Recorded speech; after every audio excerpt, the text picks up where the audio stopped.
Chodesh Tov U'Mvorach. Chodesh Tov. Boker Tov. Enseignement ce matin sur la paracha de la semaine. Oui. Un peu le prolongement de ce qu'on a commencé à dire hier matin. Parza hamachloket shel Korach va'adato. Quel est le point de départ de la machloket entre Korach? Il faut s'approcher. Non, il faut que tout le monde se taise, s'il vous plaît. Chut. Ça y est. Quel est le point de départ de la machloket de Korach et de ses acolytes contre Moshe et Aaron?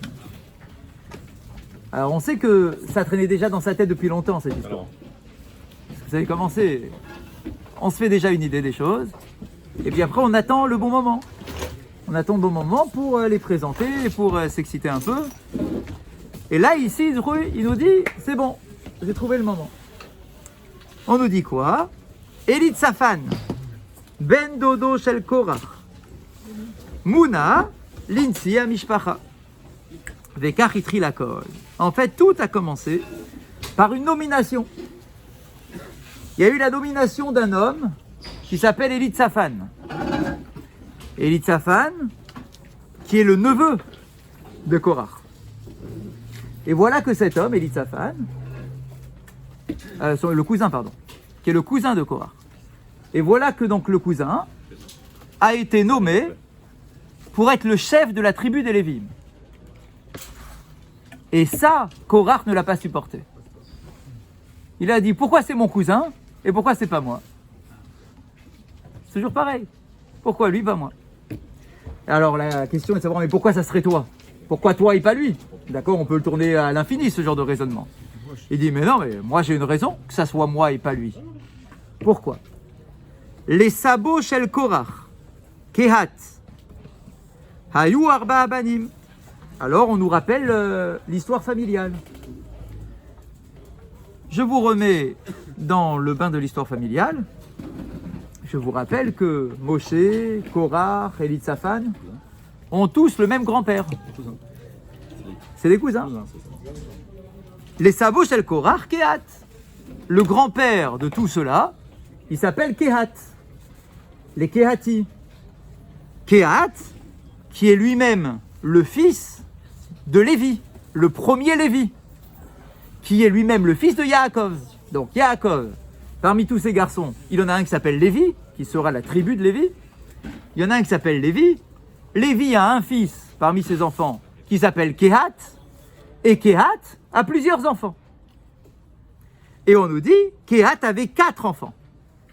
Amram, Itzhar, Chevron et Uziel. 4 enfants dans cet ordre-là. Amram, Yitzhar, Chevron et Uziel. Amram aya aviem shel Moshe et Aaron. Amram, l'aîné, c'est le père de Moshe et d'Aaron et de Myriam. D'accord? C'est leur père. Korach aya beno shel Yitzhar. Korach, lui, c'est le fils de Yitzhar. Donc Yitzhar, c'est le deuxième de la famille. D'accord? Korach est le fils du deuxième. C'est le cousin de Moshe et d'Aaron et c'est le fils du deuxième de la famille des Kehati. Ve'elit Safan, haya beno shel Uziel, akatan berbaat abanim. Et Elit Safan, c'est le fils de qui? De Uziel. Uziel qui est le dernier de la famille. Amar Korach, et Korach il se dit, Banav shel Amram kvar zachu ligdula. Il dit, j'ai aucun problème que Moshe et Aaron soient les chefs du peuple, ça ne me cause aucun problème. Pourquoi? Parce que c'est les enfants de l'aîné. L'aîné, c'est Amram. Amram, c'est l'aîné de la famille. Il a une double part. C'est quoi sa double part? C'est que ces 2 enfants, ils ont été désignés pour diriger le peuple d'Israël. Ouais. Korach n'y voit aucun problème. C'est normal. L'aîné, il a ses enfants. C'est eux qui prennent la Gdoula. Il n'y a aucun souci avec ça. Par contre, qu'est-ce qu'il dit? S'il faut maintenant nommer un nouveau responsable dans la famille de Lévi pour une autre mission, qui n'est pas celle de Moshe et d'Aaron, c'est celle de chef de tribu. Il se dit, c'est à mon tour, puisque moi je suis le fils du deuxième. Il n'y a plus de fils chez Amram. Amram, ça y est, toute sa famille, elle est honorée. Moshe, Aaron, Myriam. Tout le monde a eu un kavod. Il dit, s'il faut maintenant donner un kavod à quelqu'un d'autre, c'est à mon tour d'avoir le kavod. Pas au fils du 4e. Moi, je suis le fils du 2e, donc c'est normal que ce soit à moi. Pas le fils du 4e. Az, gam la beliv lo achlata. Moshe ou acharai le kipouach, vani elehem neged Moshe, be'atzmo be'orid oto migdulato. Et donc, Korach, il se rentre dans un trip de dingue, en se disant, puisque c'est Moshe qui s'occupe des nominations, Chazal, c'est qu'en réalité, c'est lui qui décide, c'est pas Dieu qui lui a demandé de désigner Elitzaphan, mais que c'est lui qui a pris la décision. Parce qu'il a fait un ordre. Exactement, parce que si c'était Dieu, se dit Korach, c'est sûr que Dieu aurait respecté l'ordre. Mais si je vois que l'ordre n'est pas respecté, c'est qu'en réalité, c'est Moshe. Et donc, si c'est Moshe, ça veut dire que non seulement la nomination d'Elitzaphan n'est pas justifiée, mais j'en remets même en cause la nomination de Moshe et d'Aaron. Parce que du coup, c'est lui qui prend tous les pouvoirs. Il s'est fait son truc. Il s'est dit, moi, je suis nommé, je nomme mon frère, et puis parmi les cousins, je vais nommer celui que je préfère. C'est Elitzaphan que je préfère, Korach, je l'aime pas beaucoup, etc., etc. Donc, il s'est monté la tête.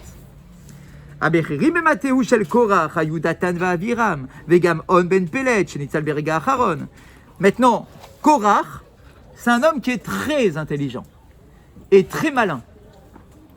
Parce qu'il se dit, si moi tout seul je débarque devant Moshe, je vais me faire emballer. D'accord, j'ai pas suffisamment de poids pour être contre Moshe, comme on l'a dit hier. Ouais. Donc il se dit, je vais aller chercher avec moi des autres personnes. Ça semblait.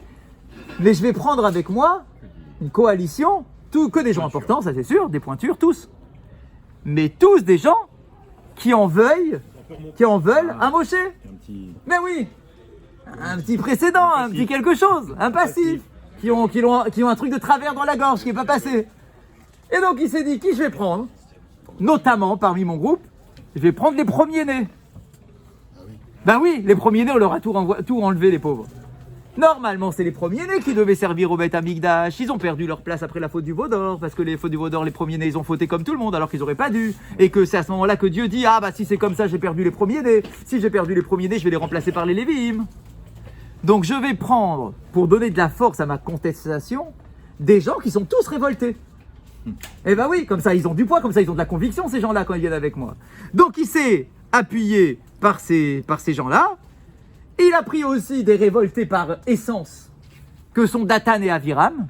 Alors eux, c'est les révoltés depuis toujours, d'accord, de base. Où on nous dit, Vaikar Korach, Ben Yissar, Ben Kia, Ben Levi, Ve Dathan, Va Aviram, Ben Elia, Ve On, Ben Pelet, Ben Reuven. En fait, il a cherché. C'est qui ce On, Ben Pelet? Hier, on a posé la question, c'est qui ce On, Ben Pelet? Eh bien, on avait oublié, mais le verset nous précise, Ben Reuven. Le Han Ben Pelet, c'est un représentant de Reuven. Et alors, et Reuven, c'est le premier-né de la famille. Et lui, Reuven, il a tout perdu, le pauvre garçon. Il n'a rien eu. Rien. C'est les Dathan d'Aviram de l'Égypte qui se tapaient l'un sur l'autre. De tous les histoires. Non, ah non. Pas du tout. C'est les Hébreux purs. De quelle tribu? Parce qu'on dit Bénélia. Ouais, t'as raison. Après, je sais pas, il faut chercher, mais c'est Israël pur. C'est tout le temps un rêve, hein. Ah, oui, c'est pas tout le temps le rêve, c'est sûr. Donc, le On, c'est un descendant de Reuven. Reuven, c'est un gars qui on a tout retiré. Donc, il va être excité, ce On, s'il y avait eu sa femme qui le protégeait, comme on l'a vu dans le cours d'hier. Dathan et Aviram, c'est des excités par essence. Et c'est les gens de Marloket depuis toujours. Ils se déroulent Ashpia. Mais alors là, se pose la question, mais qui, une fois que tu vois Korach, qui a la haine contre Moshe, ok. Tu as Dathan et Aviram, qui sont des gens très peu fréquentables, que tout le monde connaît, depuis l'histoire de Moshe dans le désert, en Égypte. Les gens, le commentaire se pose la question, il dit, mais qui va s'associer à ce groupe? Mais c'est ça, mais tu vois un gars qui l'a avalé de travers, tu vois l'autre qui est révolté depuis toujours, etc., qui en veut contre Moshe et Aaron. Comment est-ce qu'ils vont faire pour trouver des gens pour les accompagner? Alors on nous dit comme ça. Comment est-ce qu'ils ont réussi à les convaincre? Comment est-ce qu'eux-mêmes se sont convaincus? Et Charlie aussi, chez l'autre rabot. On peut poser même plein de questions sur ce sujet-là. Il y a tshuva achat. Et à toutes les questions, en réalité, on peut donner une seule réponse. Ze kocha shel akina. C'est la force de la jalousie. Tu peux le tourner dans tous les sens. que ça soit Datan Aviram, que ça soit Korah, que ça soit On, tout, c'est une histoire de jalousie. Hakin'a, hi meshagarat et adam. La jalousie, ça rend dingue l'individu. Ça lui fait perdre tous ses repères. En safek chez Kulam yadou chez Hashem edaber im Moshe. À tel point que ça te rend aveugle devant les choses évidentes. Tu viens te lever contre Moshe, mais tout le monde sait que Dieu parle à Moshe en permanence. Tout le monde. Vedatan Aviram Rechaim, et tout le monde sait que Datan et Aviram, ce sont des mécréants. Akin'a, Ata'ava, Ve'akavod, Potimeta Adamina Olam, Amrou Chazal. Comme on dit dans les Pirkei Avot, la jalousie, les désirs et la recherche du kavod, ce sont des choses qui nous font sortir du monde. Ça veut dire quoi qui nous font sortir du monde? C'est pas que ça nous tue. Ça nous tue pas physiquement, je suis toujours vivant si je suis jaloux. Au contraire, je suis même très très jaloux, très vivant. Mais on nous dit quoi?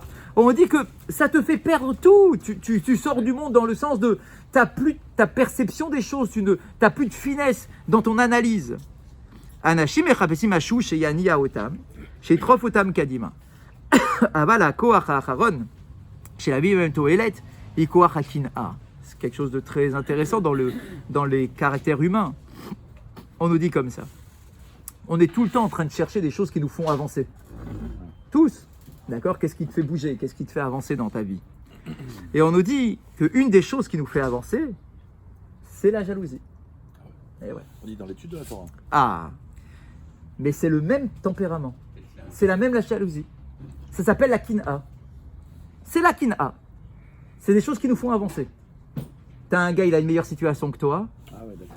T'as envie d'avoir la même situation que lui. L'ambition, quoi. Tu avances, c'est de l'ambition. T'as un gars, il a mieux réussi ses études, t'as envie de faire les études comme lui. Il a mieux réussi dans la vie professionnelle, t'as envie de réussir comme lui. Il part 3 fois en vacances alors que toi tu pars que 2, t'as envie de faire comme lui, partir 3 fois. Etc. etc. Voilà. C'est la kin'a. Cette kin'a, c'est quelque chose qui existe, dont on ne doit pas faire l'impasse, et qui nous fait avancer. Qui nous fait avancer, mais quand elle est mal orientée, elle nous fait avancer, c'est vrai, c'est un moteur, mais soit elle t'amène de la vie, soit au contraire elle te retire de la vie. Et elle te fait vivre une vie qui n'est plus la tienne. Il nous dit par exemple, quand cette jalousie elle est construite sur des biens matériels, en disant « Ah, pourquoi lui il a ça et moi je ne l'ai pas? Pourquoi lui il a 2 voitures, moi j'en ai pas 2? Pourquoi lui il part en vacances? Pourquoi lui il a une belle maison? » etc.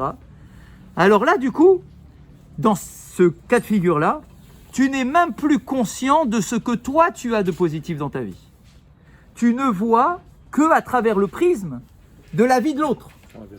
Et tu es tout le temps en train de mal vivre, toi, ta propre vie, parce que tu dis « Ah oui, non mais moi j'ai envie de ce que lui a. » Et ça, pourquoi c'est mauvais? Parce que premièrement, ça remet en cause la façon dont Dieu gère le monde. Tu es en train de remettre en cause, en train de dire, bah, si je me plains en disant pourquoi moi j'ai pas ça alors que lui il a, tu es en train de dire en réalité que Dieu ne gère pas bien son monde et que Dieu a fait en sorte que lui il est ça et toi tu l'as pas. Ça veut dire que Dieu ne fait mal les choses et que tu considères que c'est toi qui aurais dû avoir la chose en question et pas ton voisin. C'est mal le partage. Donc c'est exactement. Donc c'est déjà un problème de émouna profond, d'accord, de se dire que tu remets en cause la façon dont Dieu partage effectivement les biens qui existent sur cette terre. Ça c'est déjà le premier problème. Et deuxièmement, c'est que tu n'es plus en mesure effectivement de voir toi ce que tu as et donc de profiter de ta propre vie. Donc non seulement tu vis mal ta propre existence, et en plus, tu vas pas arrêter de courir derrière quelque chose que tu ne peux pas atteindre. C'est malheureux. Parce que c'est pas à toi. Et donc du coup, tu es toute ta vie malheureux. Et c'est ça qu'on appelle Motsim et Adam Mina Olam, ça te fait sortir du monde. Je suis vivant, mais en fait je suis pas dans ce monde parce que je profite pas de ma vie. Je suis tout le temps dans la rage, tout le temps dans la peine, tout le temps dans la souffrance, et en train de me comparer en permanence, tous ceux qui sont autour de moi, lui il a ça, lui il a ça, lui il a ça, il a ça, et moi à mes yeux, j'ai jamais ce qui me convient. Et donc du coup, je peux pas en profiter puisque je pense que je n'ai pas ce qui me convient, donc du coup je peux pas en tirer profit. Et finalement, toute l'histoire de la paracha de la semaine, c'est ça. Tout ce qui pousse Korah, ses acolytes, son groupe, etc., c'est qu'il y a un problème profond de jalousie qu'il va justifier c'est justifié, non? Pourquoi c'est pas moi qui ai le titre? Ça devrait être moi, je suis le deuxième de la... Enfin, je suis le fils du deuxième de la famille. Ça devrait être moi. Et puis, Korach. Vous dites, ah, le pauvre Korach, c'est vrai, on lui a tout retiré. Mais c'est faux. Korach, il portait sur ses épaules le Aaron à Kodesh. Mais dis-moi, c'est pas bien d'avoir le Aaron à Kodesh que tu portes, toi? C'est toi qui portes le Aaron à Kodesh? Non, c'est pas suffisant à mes yeux. Donc en fait, tu peux avoir les plus belles choses, tu vas toujours avoir quelqu'un qui a un truc en plus. Et du coup, tu vas penser que toi, ce que tu as est insuffisant, alors que tu portes le Aaron à Kodesh. Exactement. Et Korach, dis-moi, t'es quand même reconnu dans la famille, t'es un homme important. On dit que c'était même un prophète, etc., qu'il avait vu plein de choses en prophétie. C'est un... Mais oui. Donc dis-moi, t'es un prophète, tu portes le Aaron à Kodesh. Qu'est-ce que tu veux? Ah, je veux être le Kohen Gadol. Ok, mais le Kohen Gadol, il peut en avoir qu'un seul. Alors si c'est pas toi, bah, c'est quelqu'un d'autre, c'est tout. Mais profite pleinement de ce que Dieu t'a réservé à toi, plutôt que d'aller regretter ce que tu n'as pas parce que l'autre a plus que toi. Et donc du coup, tu vis mal, et voilà comment ça va se finir. Bah, t'es mort, t'es en dehors du monde. D'accord, tu vas être englouti par la terre, etc. C'est une catastrophe et on ne peut pas te raisonner. Celui qui a de la jalousie, on ne peut pas le raisonner. Et c'est exactement ça. Moshe, à plusieurs reprises, il va essayer. Venez, on va discuter. Venez, on s'assoit autour d'un café. On va voir exactement ce qui se passe, etc. Je vais vous expliquer que c'est pas moi qui prends les décisions, que tout est donné par Akadosh Baruch Hu. Il ne peut plus discuter. Il le dit. L'onaralé. Tu nous appelles, mais on ne viendra pas. On ne viendra pas. Donc, il est convoqué par Moshe. Tu es convoqué par Moshe. C'est aussi une marque de kavod. Non, on va pas y aller parce que tu vas nous tourner la tête, Gamistarer, allez-nous Gamistarer, tu vas te remettre encore sur nous-mêmes, etc. Donc en fait, on ne peut pas ni lui parler, ni le raisonner, parce que la kin'a, effectivement, cette jalousie, te fait sortir complètement de toute ta perception du monde. Il y avait déjà un problème de sévère pour la famille Kéhat, justement pour le port du Aaron. Mais bien sûr, mais bien sûr. Mais oui, parce que le partage que Dieu fait ne suit pas nécessairement l'ordre de la naissance. Parce qu'il y a d'autres mérites qui peuvent être pris en considération, qui vont faire que l'un peut passer avant l'autre. Ou pour un mérite particulier, ou pour un message que la Torah veut nous transmettre, etc., etc. Donc effectivement, déjà dans la famille de Lévi, déjà il y avait un débat pour savoir qui fait quoi, et donc c'est Dieu qui a tranché, mais c'était pas dans l'ordre de naissance, effectivement dans la priorité. Sur les premiers-nés depuis la création du monde, il y a toujours un truc qui capote, qui va pas, qui marche pas. C'est pas le premier-né qui a son rôle, mais c'est le second, etc. Voilà, mais il y a toujours une raison. Alors c'est vrai que tu peux mal le vivre en disant mais moi je suis pas d'accord de la raison qu'on me rapporte. D'accord? Mais effectivement, l'idée ici, c'est de se dire que c'est Akadosh Baruch Hu qui donne les différentes missions. Moshe et Aaron, c'est Aaron l'aîné.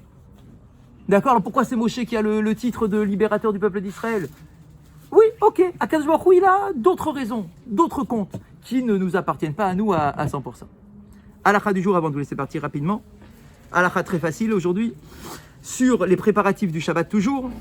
Mitzvah lichot b'maim chamim be'erev Shabbat. On a une mitzvah de se laver à l'eau chaude le vendredi.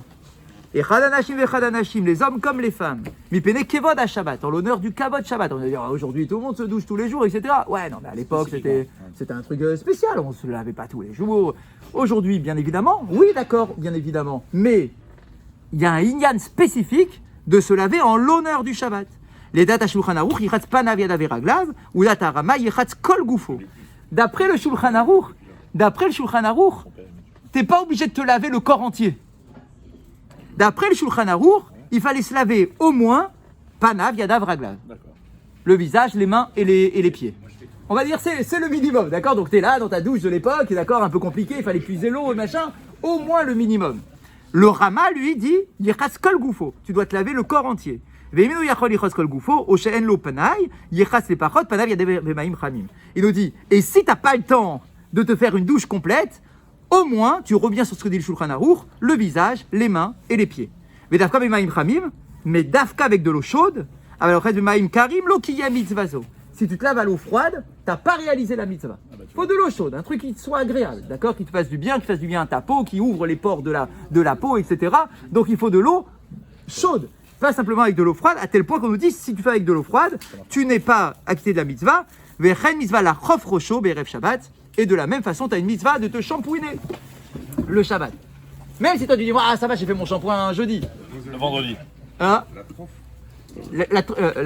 De quoi? Le terme? Mechila. Ok, comment il a dit? La chof, Rocho. La chof. Non, bien évidemment. C'est la mitzvah du Kavod Shabbat. Dans la catégorie mitzvah du Kavod Shabbat, tu as cette obligation-là. N'oublie pas la tzedaka en partant.